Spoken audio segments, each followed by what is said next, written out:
Shalom à tous, que l'Éternel Dieu vous bénisse, que l'Éternel Dieu vous garde. Bienvenue donc à cet enseignement sur toujours l'adjectif rachat.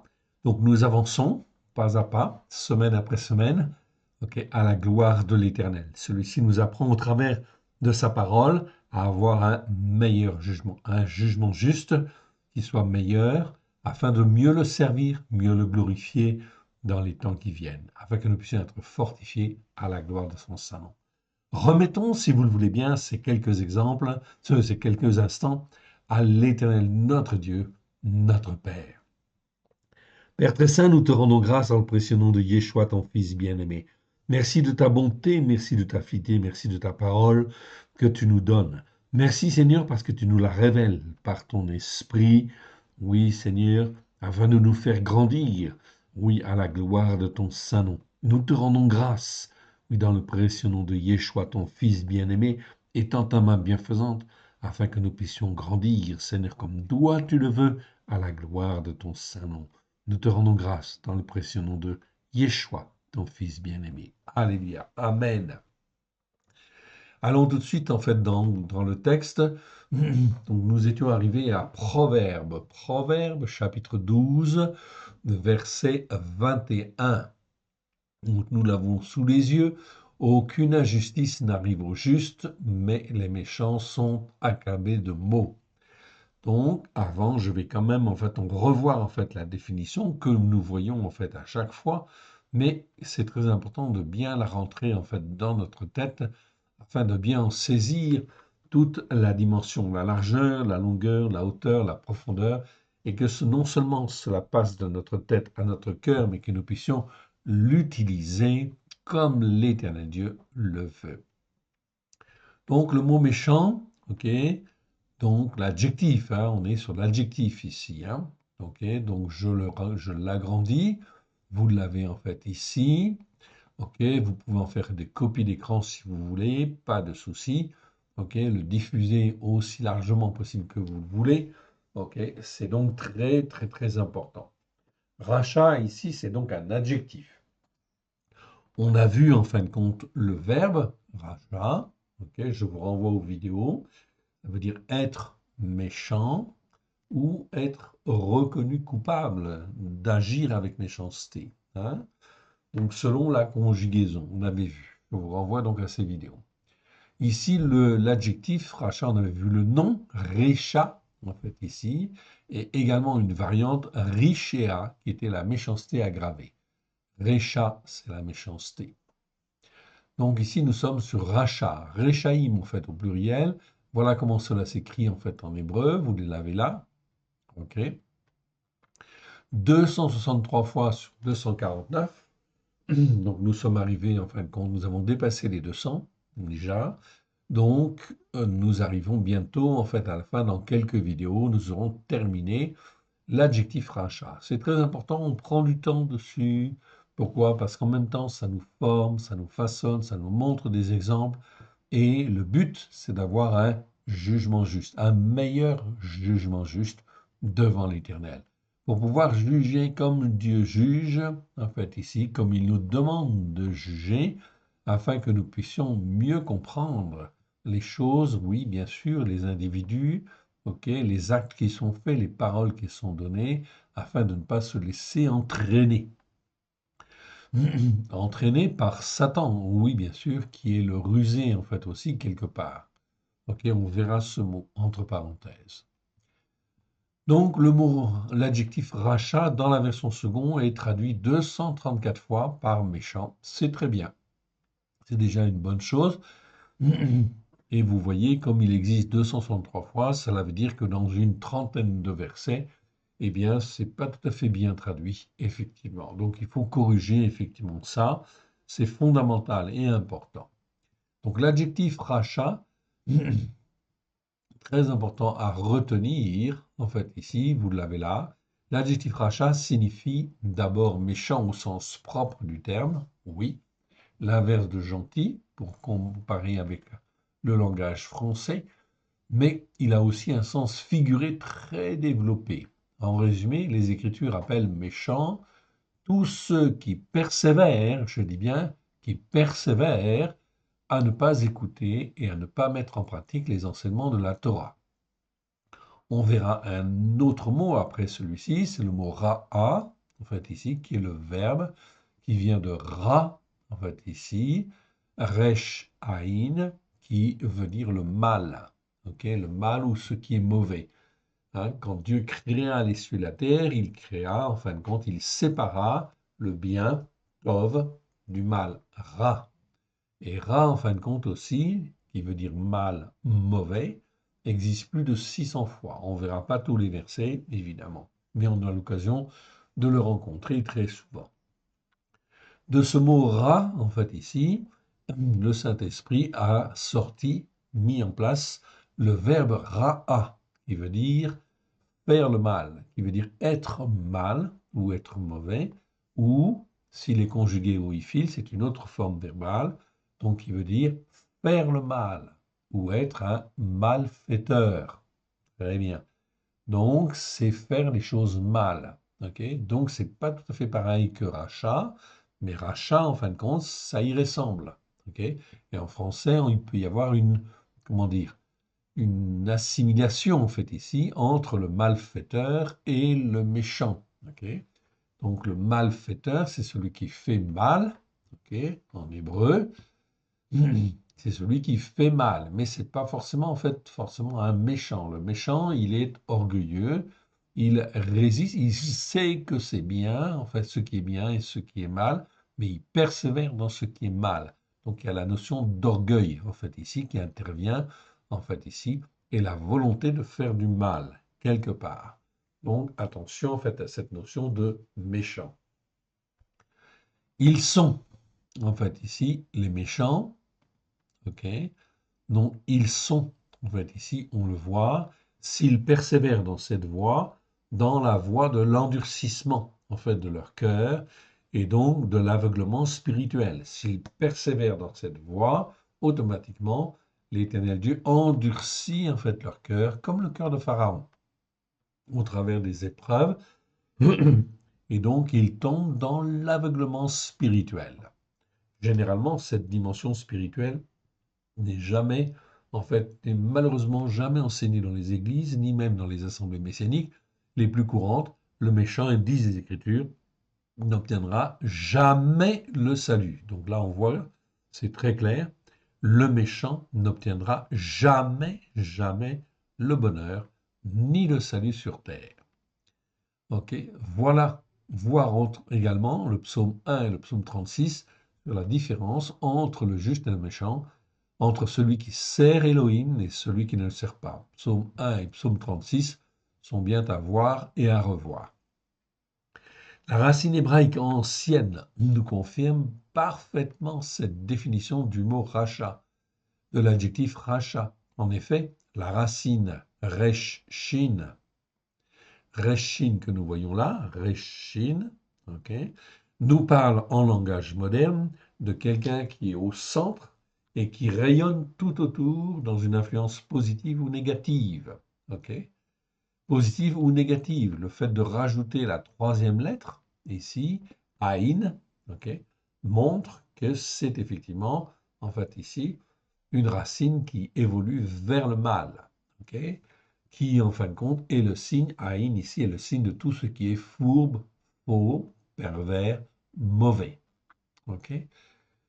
Donc ici, c'est effectivement, effectivement très très clair. Donc on a l'influence de quelqu'un, en fin de compte, ici, qui est autour en fait de lui, dans un rayonnement en fait mauvais, qui en fin de compte ne donne pas en fin de compte les bonnes valeurs, de Dieu.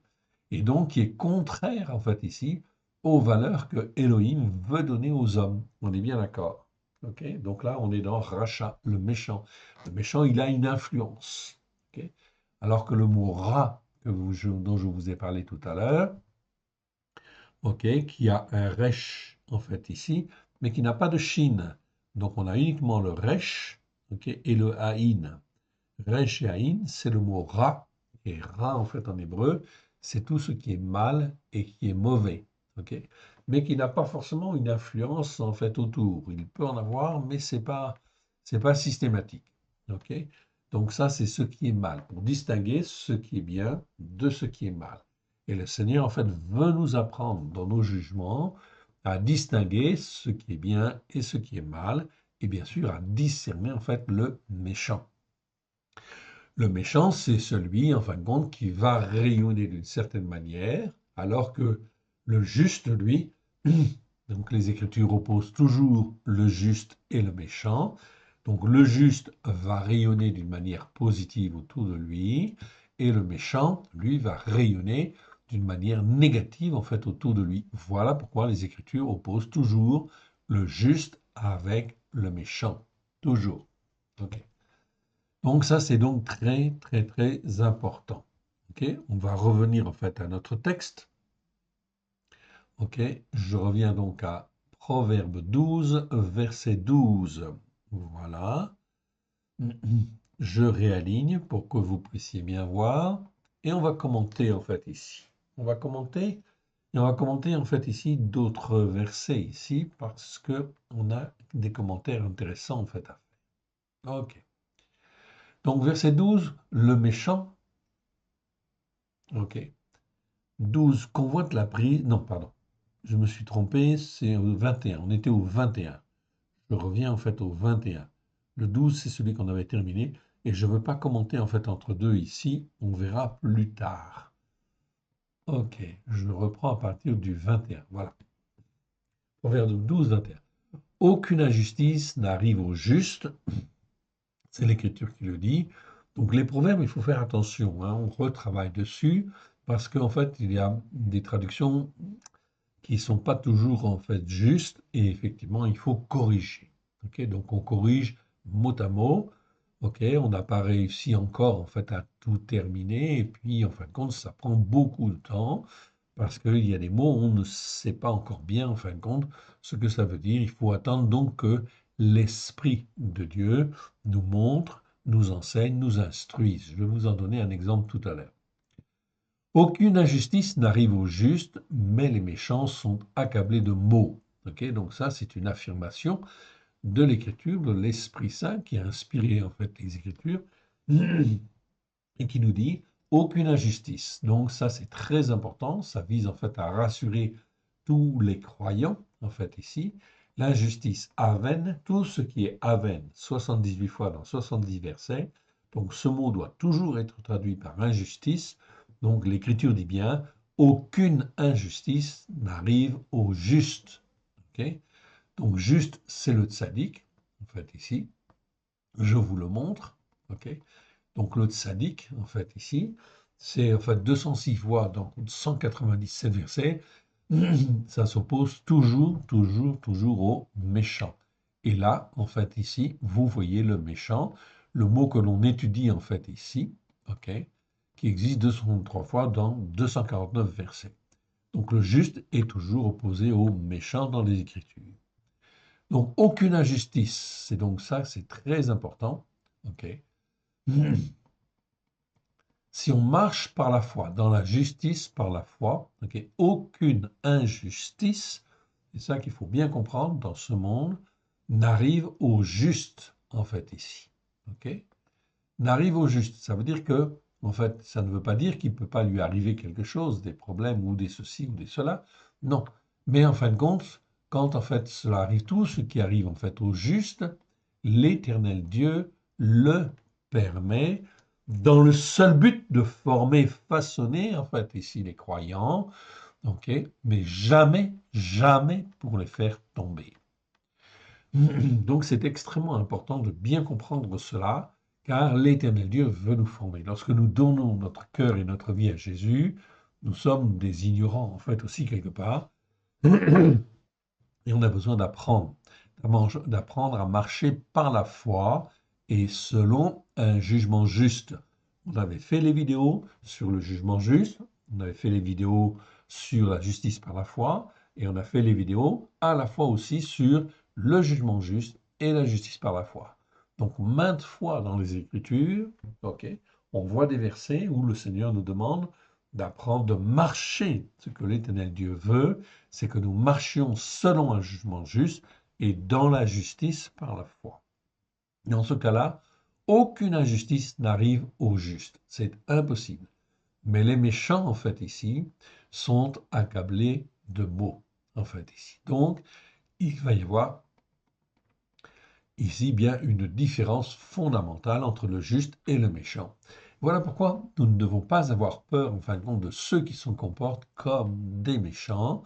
Bien évidemment, des maux vont venir sur eux. Mais l'Éternel Dieu, comme il le dit en fait dans Ézéchiel 33, l'Éternel Dieu ne veut même pas la mort du méchant. En fait, ce qu'il veut, c'est qu'il change de voie, qu'il puisse entendre qu'il y a un chemin de vérité et que ce chemin de vérité, eh bien, il faut se repentir et revenir en fin de compte à Dieu pour qu'il nous émonde, nous fortifie et que le méchant a encore la possibilité de revenir, d'être rattrapé.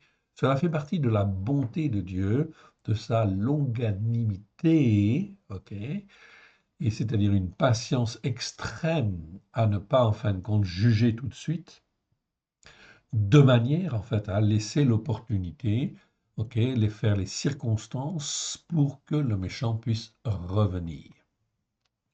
Heureusement, en fait ici que l'Éternel Dieu est bon, ok, et en fait ici qu'il exerce sa miséricorde, parce que sinon il n'y aurait plus personne sur la terre, effectivement.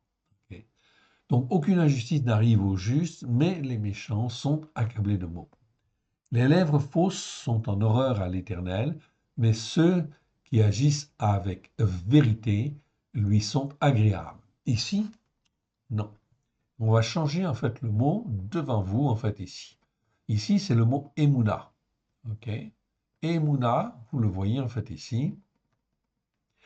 On ne l'a pas étudié dans le détail en fait encore, cela viendra car il est très intéressant. Emouna, ça ne veut pas dire vérité. Emouna, ça veut dire en fin de compte, en fait, foi. Foi ou fidélité. C'est donc très important en fait ici. Ok. Donc, ok, mieux que vérité. Je fais le commentaire devant vous, pour bien vous montrer en fait ici que justement, on ne doit pas traduire ce mot Emouna par en fait vérité. Vérité, c'est émet. Ok. Donc Emouna, ça nous parle de fidélité et ça nous parle de foi en fait en réalité. Donc voilà pourquoi en fait il devrait être traduit autrement en fait ici. Donc traduire effectivement ce mot-là par en fin de compte ici, comment dire, vérité, c'est pas bon du tout. C'est pas bon du tout. Ça déforme en fait le verset et en fin de compte, ça déforme effectivement le sens du verset et ça nous empêche de bien comprendre en fait ce qu'il en est. Un instant, je remets en fait ici correctement en fait ici mon mot, ok, voilà, etc. Ok. Donc, le verset nous dit, les lèvres fausses sont en horreur à l'Éternel, ça on peut comprendre, mais ceux qui agissent avec foi lui sont agréables. Ça, c'est très intéressant. Donc, le mot foi, c'est étonnant, en fait, ce mot. Pourquoi? Parce que ce mot-là, comme vous le voyez, en fait, ici, il existe 49 fois dans 49 versets. Très bien.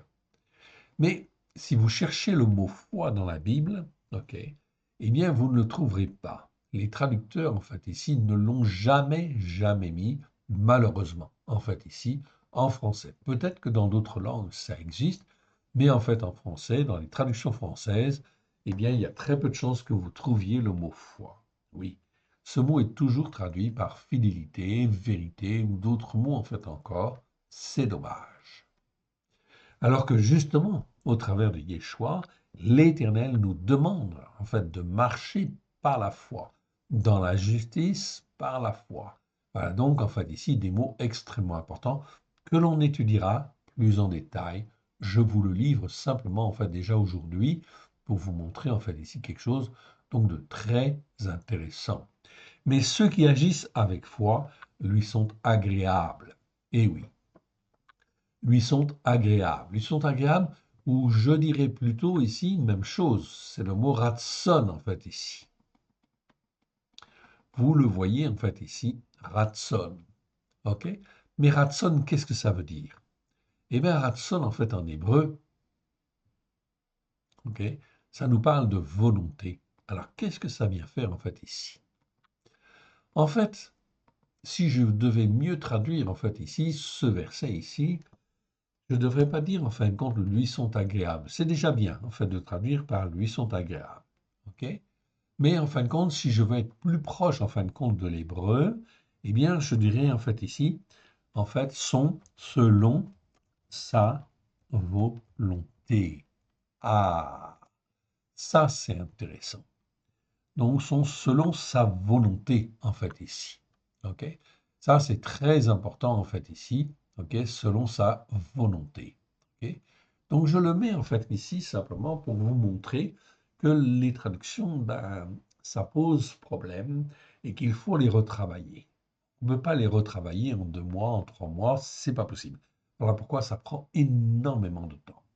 Donc, notre but, en fait, ici, au travers de l'école de Yeshua, comme son nom l'indique, c'est au travers de Yeshua, avec grâce et vérité, de mettre le doigt, en fait, ici, sur les choses qui ne vont pas, et en fait, de dénoncer les fausses doctrines, de dénoncer, en fait, les faux enseignements, de détruire, en fait, ici, les collines, les montagnes qui se sont élevées, dans le but de bâtir et de construire quelque chose qui soit plus sain, plus solide, plus en fin de compte, comment dire, plus conforme à ce que l'Éternel Dieu nous dit.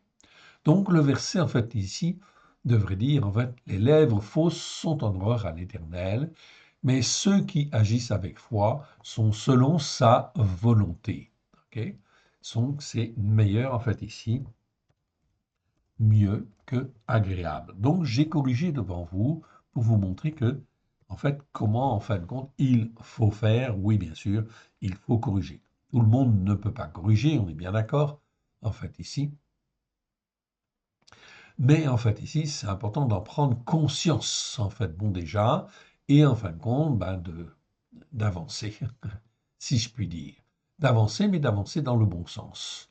Donc, par la grâce de Dieu, et je dis bien par la grâce de Dieu, le Saint-Esprit, en fait, ici, nous montre, en fait, ici, plein de choses qu'il faudrait, en fait, changer pour, en fait, aller de l'avant et être dans le bon sens, sur le bon chemin, ok, sur le bon sentier. J'aborde en fait le verset 23. Le verset 23 dit un descendant d'Adam. En fait, ici, dans la traduction seconde, c'est marqué un descendant d'Adam prudent, ok, cache la connaissance, ça veut rien dire, en fait, ici, cache sa science, et le cœur des insensés proclame la folie. Là, c'est un exemple de traduction complètement, en fin de compte, à côté de la plaque. Ce n'est pas facile à traduire, on est bien d'accord. Donc ici, on ne dit pas en fait un homme parce que c'est Adam en fait en hébreu. Donc on dit un descendant d'Adam. Donc cela concerne tous les hommes. Là, je vous montre, c'est bien en fait Adam. Ok, donc Adam, 551 fois en 526 versets. Donc ça, on a corrigé. Ok, donc très bien. Tous les versets, on les a corrigés en fait ici par rapport à ce mot-là. Oui, bien sûr. Donc, descendants d'Adam, ça concerne les Juifs, mais ça concerne en fait ici les Français, les Allemands, les Russes, tous les hommes qui sont sur la terre. OK? C'est mieux que l'homme en fait ici. L'homme, en fin de compte, je vous ai dit, il y a 4 catégories d'hommes en fait ici en hébreu. OK? Il y a Adam, le descendant d'Adam. Il y a Enoch, celui qui n'a pas la vie éternelle. Il y a Ish, celui qui a la vie éternelle, ou qui peut l'avoir. Ok. Et le Géber, celui qui est l'homme façonné, en fait ici, l'homme instruit. Alors ici, on dit un descendant d'Adam. Ok. Et ici, on a un mot spécial. Alors, on ne l'a pas étudié encore tout à fait dans le détail. C'est un adjectif. C'est un adjectif, je vous le montre, arum, qui est très très important. Arum, en fait, c'est un adjectif qui existe 11 fois dans 11 versets. Ok. Il n'existe que 11 fois. Ok. La première fois, en fin de compte, c'est dans Genèse 3.1. Ok. Genèse 3.1, où on parle de Satan, ok, qui est le serpent le plus rusé, en fait, des animaux de la terre. Eh oui, c'est le mot Haroun ici. Haroun, ça veut dire, en fait, c'est traduit dans les Bibles, en fait, ici, la plupart du temps, par rusé, en fait, ici, comme c'est le cas pour Satan, ou en fin de compte, par prudent. Mais en réalité, c'est pas tout à fait ça. Okay, c'est pas tout à fait ça. c'est déjà en fait une chose, en fait ici, que de l'appeler en fait rusé ici, c'est mieux que prudent, en fait ici, évidemment. Ok? Donc ici, on va dire rusé, mais en fait ici, comme on n'a pas encore complètement terminé d'étudier en fait ce mot-là, en fait ici, on va dire rusé comme Satan, comme dans Genèse chapitre 3, verset 1. En réalité, l'adjectif qu'il faudrait trouver, en fait, doit exprimer en fait ici ceci, qui est très important, doit exprimer en fait la passion. Ok?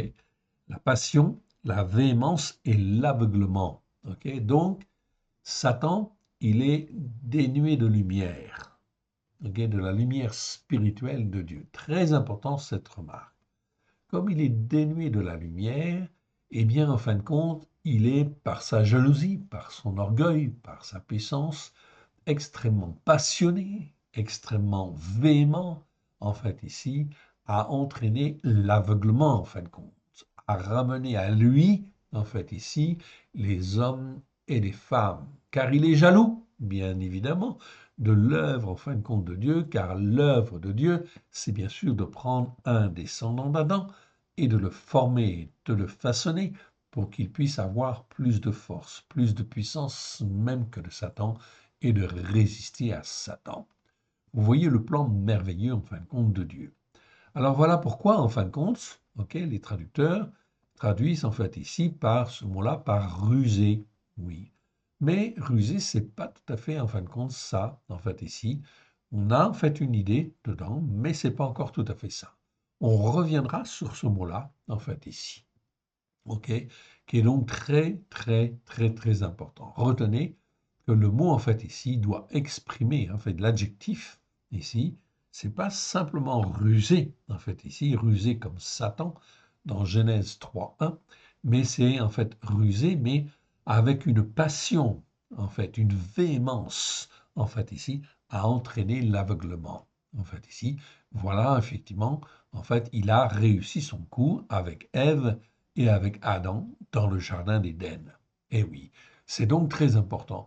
Voilà pourquoi, mon frère, ma sœur, il est fondamental d'apprendre à avoir un jugement juste, ok, de manière à discerner tous ceux qui peuvent se comporter, en fait, ici, de cette manière, comme Satan, en fait, ici, pour entraîner, en fait, ici, les âmes vers le bas, en fait, ici. Je dis bien les descendants d'Adam qui peuvent agir, car Satan agit au travers des descendants d'Adam. Nous l'avons vu avec Job. Job, il a trois amis en fait qui viennent. Ce sont des croyants, ils connaissent les Écritures, oui, mais ils les déforment. Et ils sont là en fait sous l'influence de Bélial, sous l'influence de Satan, pour entraîner Job en fin de compte à chuter, à tomber. Ils veulent faire tomber en fait ici Job. Mais l'Éternel Dieu, en fait, ici, comme il est écrit, aucune injustice n'arrive au juste, on l'a vu tout à l'heure, verset, en fait, ici, ok, 21 du chapitre 12 des Proverbes. Eh bien, aucune injustice n'arrive au juste, en fait, ici, Job est un homme juste. Donc, il ne va pas tomber, ok, mais l'Éternel l'éprouve, le fortifie, etc., l'entraîne, ok, parce qu'il sait qu'il va réussir et il va lui donner la force de réussir contre l'ennemi de nos âmes. C'est exactement pareil en fait ici avec ici ce mot arum. Ok, arum. Ok, donc je vous le souligne au passage. On l'étudiera dans le détail. Rassurez-vous. Ok, je vous le donne ici, arum, 11 fois dans 11 versets, un adjectif très très intéressant, en fait, ici. On y reviendra. Donc, un descendant rusé comme Satan, en fait, masque la connaissance. Oui, c'est le rôle de Satan. Il masque la vérité. Date, c'est la connaissance, c'est pas la science. On est là dans la connaissance. Masque la connaissance, le cœur des insensés proclame la folie. On comprend très bien. On continue. La main des diligents dominera, mais la main lâche sera tributaire. Ok, très important. Ça appelle en fait ici justement à être zélé pour Dieu et à ne pas se laisser entraîner par la faiblesse. Verset 25, regardez, l'inquiétude dans le cœur de l'homme, là-bas. Là, j'ai le mot Ish, en fait, ici. Donc, ce n'est plus Adam, c'est Ish. Donc, Ish, c'est un homme qui est censé, qui est capable de s'attacher à Dieu et de rester attaché à Dieu. L'inquiétude dans le cœur de l'homme, là-bas. Donc, tout ce qui est inquiétude, en fait, doit s'en aller. Nous devons marcher par la foi et donc faire une entière confiance à l'Éternel, notre Dieu, notre Père, sur ce qu'il est en train de faire pour chacun de nous. Donc, l'inquiétude dans le cœur de l'homme là-bas, mais une parole, mais une bonne parole le réjouit. Regardez la suite. Le juste montre à son ami la bonne voie. Ok. Très important, on comprend très bien. Mais la voix des méchants les égare. Donc on voit ici la voix des méchants. Je retrouve en fait ici le mot rachat, en fait ici, que l'on étudie en fait ici dans cette série. Ok, rachat 263 fois sur 249 versets. Ok, la voix des méchants les égare. Oui, parce que les méchants sont sous l'influence de Satan, okay, parce qu'ils ne ferment pas la porte, comme ils persévèrent dans la désobéissance, okay, à ne pas écouter, à ne pas mettre en pratique, automatiquement, cela ouvre la porte à Bélial, cela ouvre la porte à Satan, qui peut agir en fait au travers d'eux et qui va automatiquement en fait agir au travers des méchants. Oui, c'est donc très important de bien comprendre cela et apprendre à discerner qui, en fin de compte, est un méchant autour de nous, en fait ici, afin effectivement de contrecarrer, en fait ici, leurs effets, oui bien sûr, car l'Éternel Dieu ne veut pas notre perte, oui bien sûr, mais il veut qu'on se fortifie. Donc on continue en fait ici. La voix des méchants les égare. Vous allez voir des choses très intéressantes. Verset 27. Le paresseux évite de mettre son gibier au feu. Ok. Donc ça, c'est une traduction. Nous avons corrigé la traduction second. Et en fait, nous avons plutôt opté pour la traduction de Rachi, en fait, ici, qui est très bonne. Je vous la recommande quand même, en fait, ici, qui est très bonne, qui permet de résoudre un certain nombre de problèmes que les nations n'ont pas vus, en fait, ici. Le paresseux évite de mettre son gibier au feu. Je vous donne un exemple. Ok. Donc, ce sont dans ces séries-là. Ok. Donc, les séries, en fait, comme ceci, en fait, ici, ça s'appelle la Torah, ok, le Deutéronome, c'est par livre, et là, vous avez les traductions de Rachid. C'est une très bonne base, en fait, ici, ok, pour comparer par rapport à la traduction des nations, ok. Donc, ça ne veut pas dire que c'est parfait. Je n'ai pas dit que c'est parfait, ne me faites pas dire ce que je n'ai pas dit, mais c'est une très bonne base. Ce sont des ouvrages que l'on devrait avoir dans sa bibliothèque, oui, bien sûr, ok, qui nous sert en fin de compte de base lorsqu'on a un verset on ne sait pas bien s'il est bien traduit ou tout ça, à ce moment-là, on va le voir, etc. Et vous avez dans ces versions le texte en fait en hébreu et vous avez le texte en français et puis les commentaires en fait ici de Rachi, okay, qui en fait sont intéressants. Je n'ai pas dit qu'ils étaient parfaits, okay, mais ils sont intéressants en fait, d'une manière générale. Donc je vous recommande cette série en fait là et vous avez en fait ici pour tous les livres même chose. Vous avez en fin de compte cette série, en fait aussi, qui sont des livres, en fin de compte, des commentaires de Rachi, en fait ici. Donc c'est la tradition juive, on est bien d'accord, ok?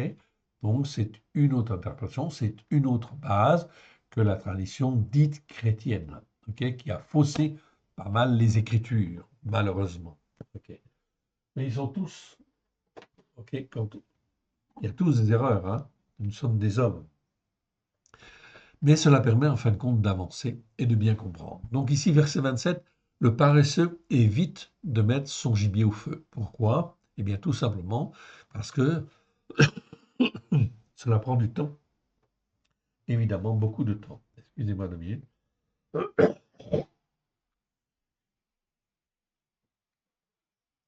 Cela prend beaucoup de temps de cuire en fait ici un gibier au feu, surtout au feu de bois, effectivement. Mais le précieux trésor d'un descendant d'Adam, c'est l'activité. Donc ça, c'est aussi intéressant de bien voir ici mais le précieux trésor du descendant d'Adam, donc d'un descendant d'Adam, ici c'est Adam, ok, c'est l'activité. Donc c'est déjà, en fin de compte, on retravaille sur les traductions, justement pour avoir une meilleure traduction. Verset 28 nous intéresse beaucoup. Regardez ici le verset 28. Le verset 28 nous dit ceci, la vie est sur le sentier battu. Okay. Battu, en fait, ici, c'est le mot aura, en fait, ici. Ok, donc je vous le montre. Ok, donc aura, en fait, le voici. Aura. Ok, ce mot est très intéressant, ça nous parle de sentier battu, en fait, ici. Ok, c'est traduit des fois par chemin, destinée, manière de vivre, en fait, aussi. Ok, donc ça peut avoir plusieurs sens. Ok, mais ici, en fin de compte, ce que l'on veut dire, c'est effectivement que la vie est sur le sentier battu, c'est-à-dire, c'est pas n'importe quel sentier, c'est un sentier battu, donc c'est un sentier qui déjà a été parcouru, en fait ici, par le sentier battu de la justice par la foi. Donc je retrouve ici justice par la foi, c'est-à-dire la justice que l'on obtient par le sang de l'agneau, oui bien sûr. Yeshua est venu, il a payé le prix pour nous racheter et nous devons apprendre à marcher dans la justice par la foi. C'est-à-dire que nous avons droit à l'erreur, oui bien sûr, mais ce qui est très important, c'est en fin de compte quand je fais mal, ok, puisque j'apprends à marcher selon un jugement juste, eh bien si je fais ce qui est mal, je corrige, je demande pardon et je reviens en fait ici sur le sentier battu. Le sentier battu, c'est le sentier battu des hommes de foi qui ont traversé la Bible. Donc, c'est bien cela que l'on veut dire en fait ici. En fait ici, la vie, ok, la vie éternelle, ok, on peut très bien dire ça, c'est tout à fait juste. La vie est sur le sentier battu de la justice par la foi. Donc, on met en avant ici la justice par la foi, qui est donc très importante. Je vous renvoie aux vidéos que nous avons fait sur ce thème-là, bien évidemment. Ok, justice par la foi. Ok, la vie est sur le sentier battu de la justice par la foi, donc c'est pas n'importe quel sentier battu, c'est les sentiers battus des hommes de foi, d'Abraham, de Yitzhak, de Jacob, de David, de Moshe, des prophètes, de tous les hommes en fin de compte de foi qui ont marché en fin de compte dans les Écritures, oui, à la gloire de l'Éternel, qui croyaient comme Job qui disait, Job en fait ici n'a pas vu le Christ, mais en réalité, il savait, enfin ici, que le Christ viendrait, puisqu'il dit à un moment donné, je sais que mon Rédempteur existe. Ah, gloire à Dieu. Et oui, même Job. Donc ici, en fait, ici, il n'y a pas un Nouveau Testament et un Ancien Testament, il y a les Écritures. Les Écritures qui nous parlent d'hommes de foi, de sentiers battus de la justice, en fait, par la foi, qu'il faut prendre, oui, bien sûr, afin de grandir dans la vérité, en fait, de Dieu. Donc la vie est sur le chemin, sur le sentier battu de la justice par la foi, et la voie du chemin foulé aux pieds n'est pas la mort.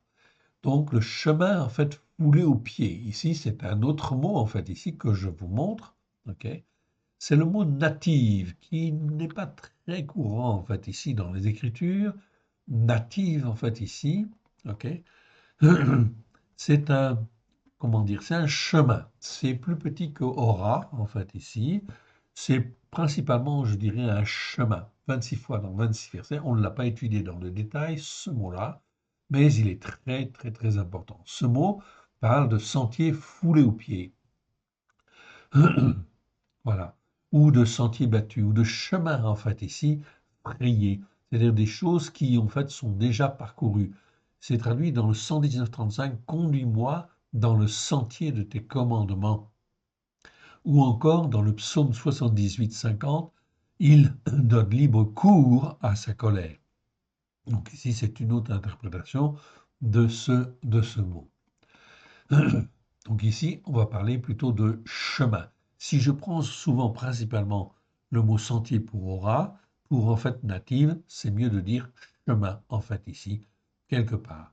Donc ici, nous dirons ici les chemins foulé aux pieds, c'est-à-dire d'autres croyants sont déjà passés par là, ok. Et là, ce n'est pas un chemin de mort, non, c'est un chemin de vie. La voie du chemin foulé aux pieds n'est pas la mort. C'est exactement ça que l'on veut dire en fait ici. Ok, il faut prendre les sentiers battus, évidemment. On continue. Et on arrive en fait maintenant dans Proverbe 13. Proverbe 13, et je vais lire en fin de compte du verset 1 au verset 6. Donc Proverbe 13. Un fils sage écoute l'instruction de son père, mais le moqueur n'écoute pas la réprimande. Ok. Par le fruit de la bouche, l'homme, donc ici j'ai bien ish, ok, jouit du bien, mais ce que désirent les perfides, c'est la violence. Ramasse. Donc, on a étudié effectivement, en fait, ici le mot ramasse. Ok, je vous renvoie aux vidéos. Donc, ce que désirent les perfides, ok, c'est effectivement la violence. Celui qui veille sur sa bouche garde son âme. Celui qui ouvre de grandes lèvres court à sa perte. Bon, on comprend en fait ça. C'est relativement, en fin de compte, simple. L'âme du paresseux a des désirs qu'il ne peut satisfaire. Donc là, on parle du paresseux, en fait, aussi, quelque part. Donc l'âme du paresseux a des désirs qu'il ne peut satisfaire. Mais l'âme de l'homme diligent sera rassasiée. Ok. De l'homme vigilant, de l'homme zélé, en fait, ici, on aurait pu dire, en fait, aussi, on n'a pas étudié le mot dans le détail, mais c'est plutôt ça. Mais l'âme, en fait, des hommes diligents sera rassasiée. Verset 5. Le juste, donc on arrive en fait au verset qui nous concerne. Le juste est les paroles de mensonge, les paroles mensongères, bien sûr, ou les paroles de mensonge. Donc ça veut dire qu'il est capable de discerner, en fait, ici, dans les paroles qui sont dites, des paroles de mensonge, et ne pas en tenir compte, oui, bien sûr, ne pas se laisser influencer. Le juste est les paroles de mensonge, le méchant se rend odieux et se couvre de honte. Oui, le méchant, en fin de compte, va s'énerver, oui, bien sûr, face au juste, ok, mais peu importe, en fait, ici, puisqu'en fait, nous ne sommes pas destinés à, en fait, ici, tomber. On continue, en fait, ici, ok, avec le verset 6. La justice par la foi garde celui dont la voie est intègre. Donc ça, c'est très important. On retrouve le mot de tzedaka ici. Je vous rappelle que le mot de tzedaka, en fait, ici, doit toujours être traduit par justice par la foi. Tzedek, c'est la justice. Tzedaka, c'est la justice par la foi. Donc c'est extrêmement important, en fait, ici, car le problème, c'est qu'effectivement, ce mot-là, il existe 157 fois dans 150 versets. Donc, ça veut dire 150 versets, en fait, qui sont faussés dans les Écritures, car justement, on ne parle pas de foi. Tzedaka nous parle toujours de la justice par la foi. C'est exactement la justice qui nous est donnée, en fait, ici, par le sang de l'agneau, qui nous est donnée par le Mashiach, qui nous est donné par le Rédempteur, en fait, à venir, en fait, on va dire, que tous les hommes de Dieu connaissaient, que ce soit Abraham, Yitzhak, David, Moshe, etc. Ok. Même Adam, je dirais, en fait, ici, connaissait ces choses-là. Oui, bien sûr. Ok. Et effectivement, en fait, je dirais Abel, en fait, aussi connaissait. Bien sûr. Pourquoi? Parce qu'Abel fait un sacrifice. Donc, il sait, en fin de compte, en fait, ici, quand on s'approche de Dieu, il faut, en fin de compte, ici, que le sang coule et effectivement faire le sacrifice de son âme, sacrifice de soi, en fait, mon devant Dieu. Donc, Abel connaissait aussi ces choses-là. Oui, bien sûr. La foi était transmise à l'époque d'une manière orale. Et elle était comprise, en fait, ici, par un certain nombre, pas la majorité. La majorité n'écoute pas. Voilà pourquoi il faut vraiment comprendre que la majorité, eh bien, elle a tendance, en fait, à se comporter comme des méchants. Oui, bien sûr. OK. La justice par la foi garde celui dont la voie est intègre, mais la méchanceté aggravée cause la ruine du pécheur. Méchanceté aggravée. Oui, et bien sûr. Nous avons le mot ici riche et a. que nous avons déjà vu, nous avons fait les vidéos là-dessus. Ok. Nous avons fait 2 vidéos, je crois, sur la méchanceté aggravée. Donc ici, j'ai le mot richéa. Donc en fait, on a le mot rachat, en fait, ici, qui est le verbe, qui veut dire être méchant.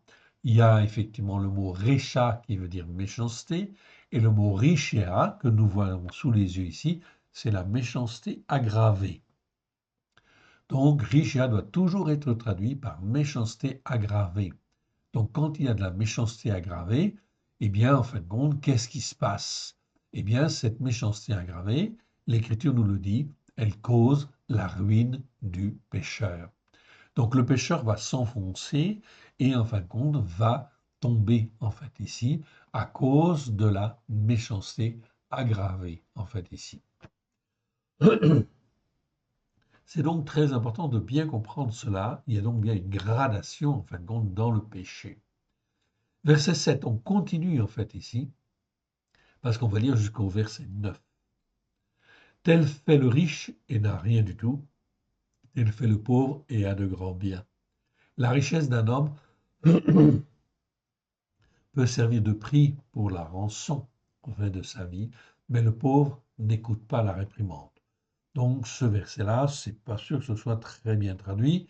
Je vous le laisse et je le laisse de côté pour le moment. Ok, on verra ça en fin de compte une autre fois, notamment quand on étudiera en fait ici le mot en fait coffert. Coffert, ça nous parle de rançon. Ah, et là nous avons besoin effectivement de voir effectivement tous les versets. Donc il nous faut du temps. On étudiera en fin de compte cela dans le détail. Coffert. Ça veut dire rançon, en fait, ici. Ok. Donc, très important. On aura donc l'occasion de revoir, en fait, ici, ce verset en temps utile. On continue avec le verset 9. La lumière des justes est joyeuse, mais la langue des méchants s'éteint. Ok. Donc, ça, c'est très important, en fait, ici. Là, on a donc des encouragements, en fait, ici, bien sûr, en fait, ici, dans les versets. Ok. Dieu ne nous abandonne jamais. La lumière des justes est joyeuse, mais la lampe des méchants s'éteint. Donc, ça veut dire que le méchant ne va jamais durer, en fait, ici. Par contre, le juste, lui, en fait, sa lumière, en fait, ici, va grandir. Ou sa corne dans certains versets. Ok. Oui, vous avez bien entendu, sa corne, sa force, si vous voulez, en fait, ici. Mais en hébreu, c'est keren, donc c'est le mot corne, en fait, en réalité. Ensuite, eh bien, enfin, on va au verset 17. Ok. Pardon, 16. Ok. 16, en fait, ici, je le cite juste, en fait, ici. Ok. Donc, le verset 16 nous dit, tout homme rusé agit avec connaissance. Ok. Avec connaissance, et l'insensé fait étalage de la folie. Là, je retrouve, en fait, ici, ok, le mot arum, dont on avait parlé tout à l'heure. Donc, vous voyez, effectivement, ok, ce verset ici, c'était marqué, tout homme prudent agit avec connaissance. Oui, a priori, on pourrait dire cela, mais il y a quelque chose qui ne va pas parce que le mot Haroun, en fait, ici, nous parle de ruse, nous parle, en fin de compte, ok, d'agir comme Satan, Satan qui était rusé dans Genèse 3:1. Donc, ça veut dire que ce sont des versets qui sont à revoir. Oui, bien sûr. Donc, on les reverra en temps utile, en fait, ici, lorsque le Seigneur nous le montrera. Verset 17, celui-là nous l'avons corrigé. Un envoyé qui se comporte comme un méchant tombe dans le malheur, mais un messager qui marche par la foi apporte la guérison. Ah, très très important. Là, ce verset, nous l'avons corrigé. Ok, donc vous voyez un envoyé qui se comporte comme un méchant. Donc là, j'ai bien rachat. Ok, qu'est-ce qui lui arrive? Il tombe dans le malheur. Oui, bien sûr, ça ne pose aucun problème. Là, on est bien dans une bonne interprétation du verset et on sait que ce verset est bien traduit en fait ici. C'est tout à fait conforme aux autres versets, bien évidemment, que l'on peut rencontrer dans les Écritures. Mais un messager qui marche par la foi, ah, ça c'est intéressant. C'est pas un messager fidèle. Ici, en fait, on a traduit par fidèle. Ici, tout à l'heure, je vous ai parlé, en fin de compte, de Emouna. Et ici, vous avez un adjectif. Ok, c'est emun. C'est la même racine que emuna. Donc, ça nous parle de fidélité, mais aussi de foi, en fait, ici. Or, ce qui est important, en fait, ici, foi et fidélité, c'est lié. On est bien d'accord. Ok, mais ici, c'est mieux de traduire par foi, en fait, ici, car, en fait, ici, les Écritures sont là justement pour exercer notre foi et que notre foi, en fin de compte, ne reste pas dans l'état où elle est au départ, mais en fait que notre foi soit tirée vers le haut pour glorifier le Père, le Fils et l'Esprit Saint, évidemment. Donc ici, mais un messager, en fait ici, qui marche par la foi, très bien, en fait ici, ok, apporte la guérison ou la santé, en fait ici. Dans la seconde, c'est traduit par santé, très bien. Ou apporte la guérison, ou apporte la santé, oui, bien sûr, car c'est l'action, en fin de compte, de Dieu qui, en fait ici, va agir. On continue, je lis pas, en fait, entre deux, en fait, ici, ok, et on va lire le dernier verset de ce chapitre, ok, dans les deux derniers versets. Celui qui ménage sa verge est son fils, mais celui qui l'aime cherche à le corriger.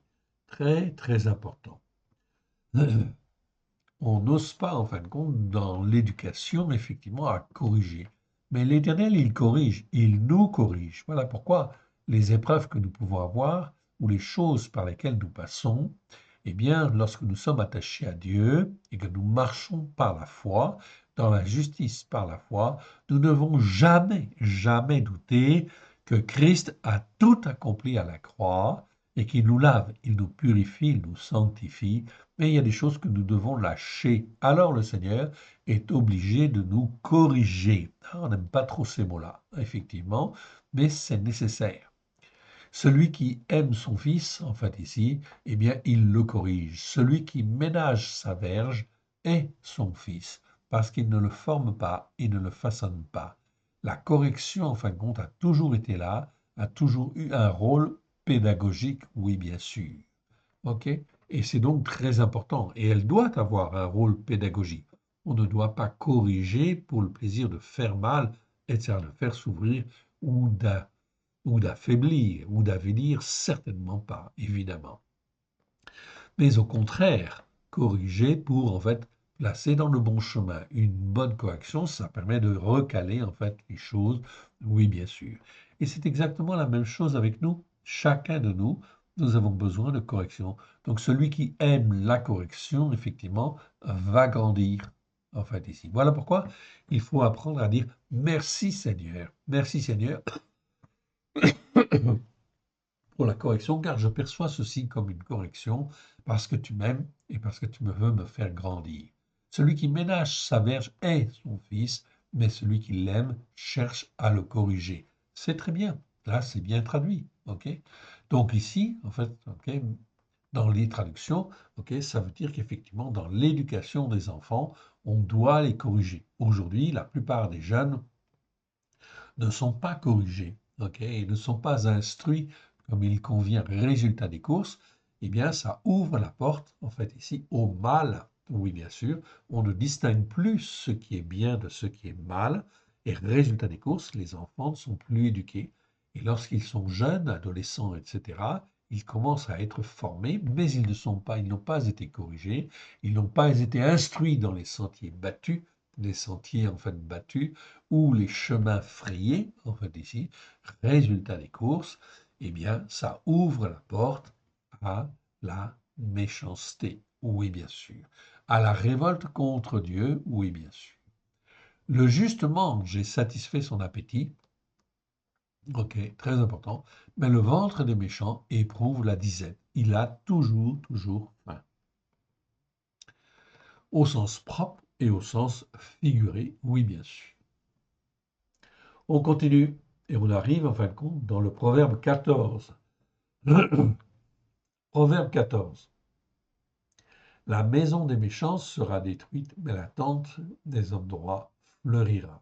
Ok. Bon, c'est très clair, hein, il n'y a rien de spécial en fin de compte ici à dire sur ce verset. Ok. Et je ne lis pas en fait autour.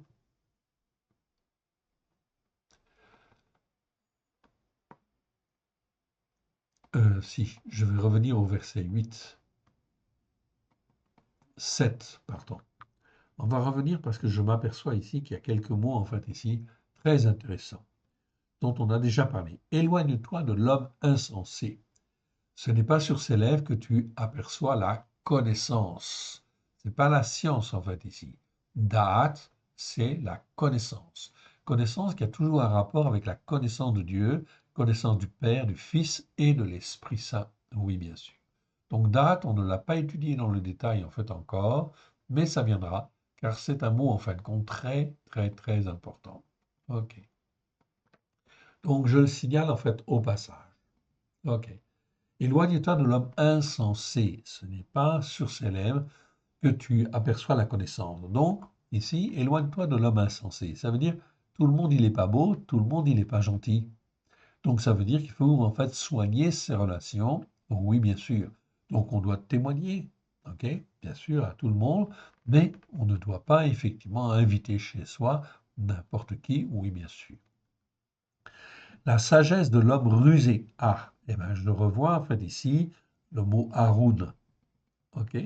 Haroun, en fait, ici, on soit dans 11 versets, ok, que j'ai dans Genèse, en fait, 3.1, qui est traduit par rusé. C'est rusé, en fait, comme Satan, en fait, ici. Ok? Donc ici, en fait, pour le moment, ok, on n'a pas suffisamment, en fait, affiné, en fait, ce mot-là. Ok, on va dire la sagesse de l'homme rusé. Rusé comme Satan. Ok. Donc la sagesse de l'homme rusé comme Satan, ok, c'est l'intelligence de sa voix. Donc vous voyez que c'est à creuser en fait ici ce verset. La folie des insensés, c'est la tromperie. Ok. Les insensés se font un jeu de négliger la Torah. Ah, très très très important ce verset. On l'a corrigé en fait aussi. Donc les insensés se font un jeu de négliger la Torah. Ici, c'est en fait ici le mot Hacham. Hacham que je vous montre, on l'avait déjà rencontré. On ne l'a pas étudié dans le détail. Hacham, A-S-H-A-M, 46 fois dans 41 versets. Ok, c'est en fait ici un verbe. Ok, un verbe et un nom. Il y a les deux en fait ici. Et ça nous parle de négligence en fait ici par rapport à la Torah. Et oui, parce qu'on n'écoute pas la Torah, ok, ou on la méprise, ou on l'enfreint, eh bien, effectivement, c'est ce mot-là, en fin de compte, qui va nous en parler dans les Écritures. C'est donc très important. Ce mot est mal traduit. C'est souvent traduit par culpabilité ou coupable. Ok.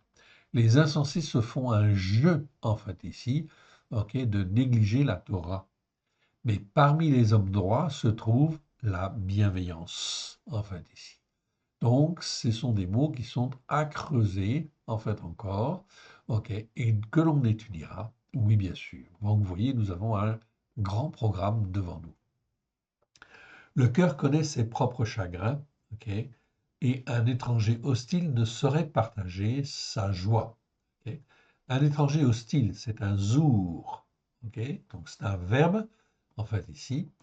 Zour, en fait, ici, ok, c'est un verbe qui veut dire étranger. Étranger hostile, on peut traduire cela par ça. Ok, en réalité, c'est celui qui est distant de Dieu, ok, qui est incrédule par rapport à Dieu et qui veut rester incrédule à Dieu et qui peut être hostile, en fait, ici, méchant ou agressif. Donc, dans ce cas-là, c'est un zour. Donc, les étrangers hostiles, en fait, ici, ceux qui sont qualifiés comme des étrangers hostiles, eh bien, en fait, comme cela, les Écritures le disent, tu ne les invites jamais chez toi et tu ne les invites jamais à manger chez toi et tu ne t'assieds pas à une table avec eux. Non. Ok. Au contraire, tu les fuis. Donc ici, c'est très important en fin de compte à apprendre, en fait ici, à discerner si les gens sont des ours, etc. Cela veut dire que le Seigneur te dit, non, tu ne t'assieds pas avec eux, tu ne fais pas alliance avec eux, ok, tu les laisses de côté, tu les fuis même.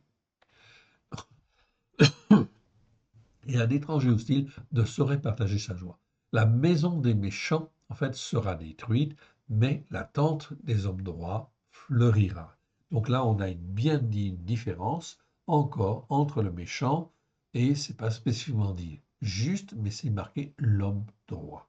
Ok. On continue avec le verset 19. Le verset 19 nous dit ceux qui font ce qui est mal. Ok.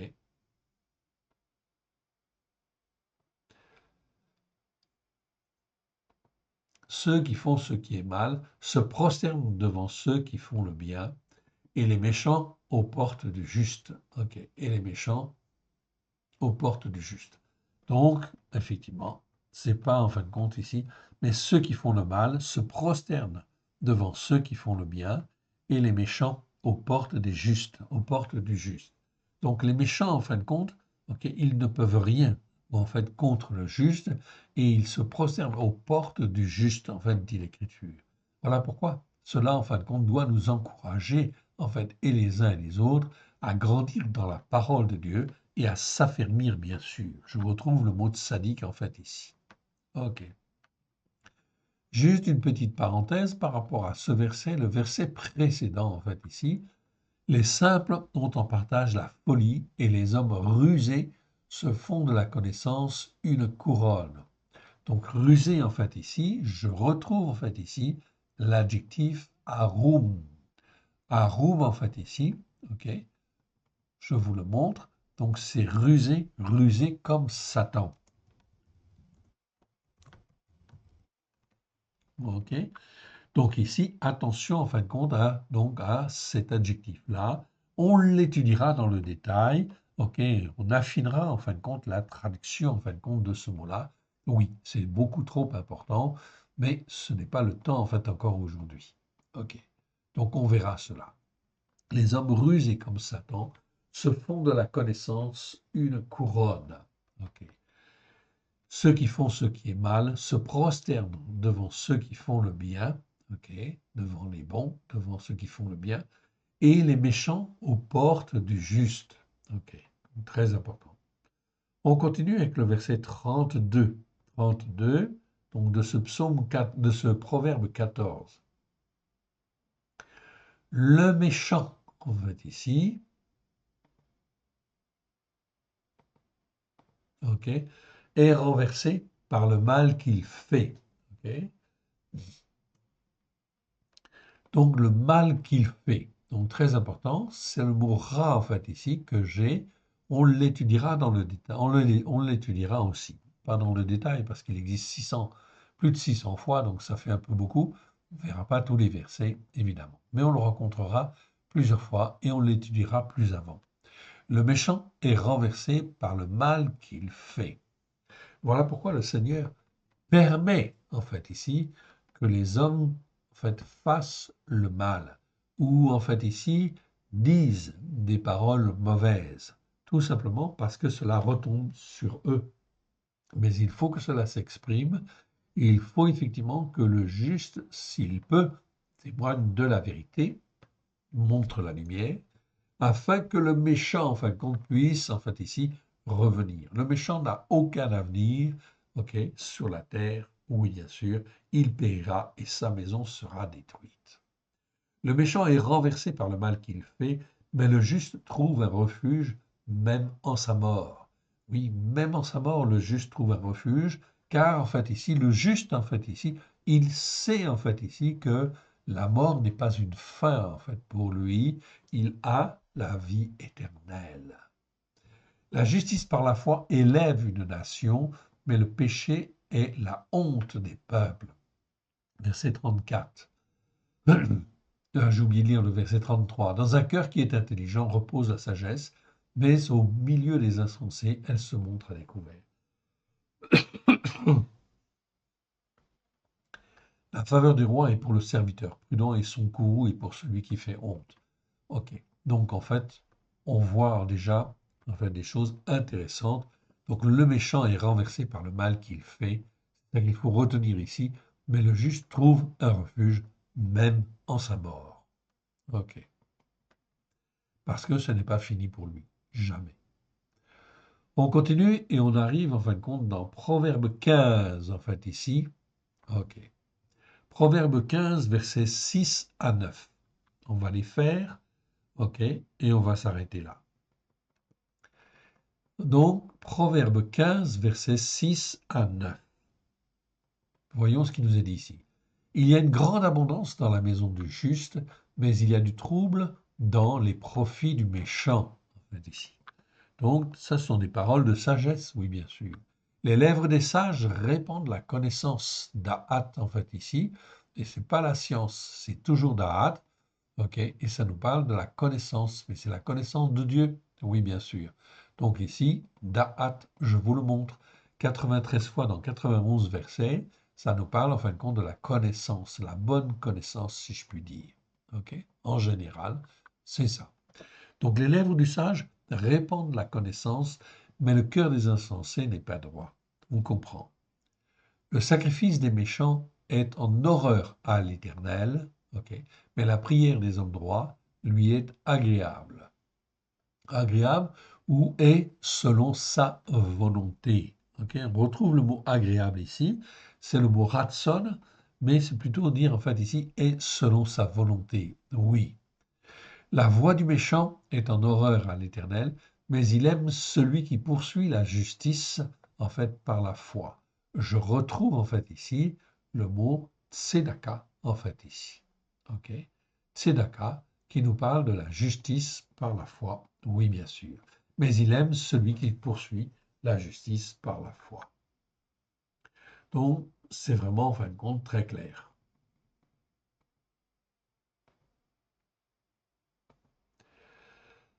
Alléluia. Amen. Je ne lis pas le reste, en fait, ici. Je vous le laisse si vous le voulez, en fait, ici. Et nous allons, en fin de compte, ici, aller dans Proverbe 15, versets 28 à 29. Eh bien, on va les lire. C'est là. 28 et 29. Le cœur du juste médite pour répondre, mais la bouche des méchants répand tout ce qui est mal. Donc, je retrouve ici le mot ra, tout ce qui est mal. Je rappelle, en fait, ici, ce mot ra, en fait, ici, c'est tout ce qui est mal, tout ce qui est mauvais. Lorsque Dieu créa le ciel et la terre, il sépara ce qui est bien, tov, de ce qui est mauvais, ra, enfin, ou de ce qui est mal. Donc ici, c'est très important. Donc comme Dieu sépara ce qui est bien de ce qui est mal, il veut nous apprendre à distinguer en fait aussi entre le bien et le mal devant lui, bien sûr. Ok. La référence, c'est toujours la Torah, les prophètes et les psaumes, ainsi que la Brit Radasha, oui, bien sûr. Donc, l'apprentissage ici du bien se fait en fin de compte ici par l'apprentissage de l'écriture, oui, bien sûr, et l'exercice de l'écriture. L'Éternel s'éloigne des méchants, mais il écoute la prière des justes. Voilà donc, on oppose encore le méchant avec le juste, en fait, ici. L'Éternel s'éloigne des méchants, il ne les écoute pas, en fait, ici, il n'écoute pas leur prière, sauf si c'est une prière de repentance. Mais tant que ce n'est pas une prière de repentance, l'Éternel, en fait, s'éloigne des méchants, mais il écoute la prière des justes. Voilà pourquoi nous devons nous exercer, en fait, à prier, en fait, ici, devant l'Éternel. Ce qui plaît aux yeux, en fait, ici, réjouit le cœur. Une bonne nouvelle fortifie les membres. Je n'insiste pas, en fin de compte, ici, sur ces versets. OK? Allons au suivant. En fait, ici, le suivant, c'est donc Proverbe 16, verset 4. Et on va s'arrêter là. Proverbe 16, verset 4. On va s'arrêter là et on reprendra là, en fait, la fois prochaine, oui, bien sûr. OK? Remettons ces quelques instants à l'éternel Dieu. Donc, il y avait beaucoup de mots nouveaux, en fait, aussi, cette fois-ci. OK? On les verra. On étudiera plus en détail.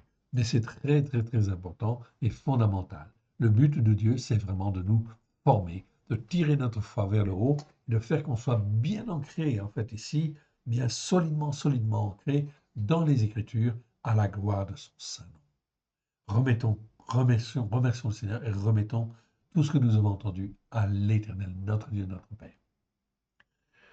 Père très saint, nous te rendons grâce dans le précieux de nos choix. Merci Seigneur pour toutes les paroles que tu nous as données aujourd'hui. Nous te le remettons, Seigneur Yeshua, tu es le Seigneur des Seigneurs et le Roi des Rois. C'est toi qui nous enseignes, qui nous façonne, qui nous a rachetés pour nous former, nous façonner, afin que nous puissions être un même cœur, une même âme avec toi et le Père. Merci, Seigneur Yeshua, pour tout ce que tu as accompli pour chacun de nous. Aide-nous, mon Dieu, mon Père, à te faire plaisir. Que ce qui n'est pas de toi, dans le nom de Yeshua, dans cet enseignement, s'en aille dans les lieux arides. Que ce qui est de toi soit loin de grâce et de vérité. Au travers de Yeshua, ton Fils bien-aimé, puisse nous former, nous façonner comme toi tu le veux, à la gloire de ton Saint-Nom. Nous te rendons grâce dans le précieux nom de Yeshua. Amen. Que l'Éternel Dieu vous bénisse, que l'Éternel Dieu vous garde. Shalom à tous. Amen.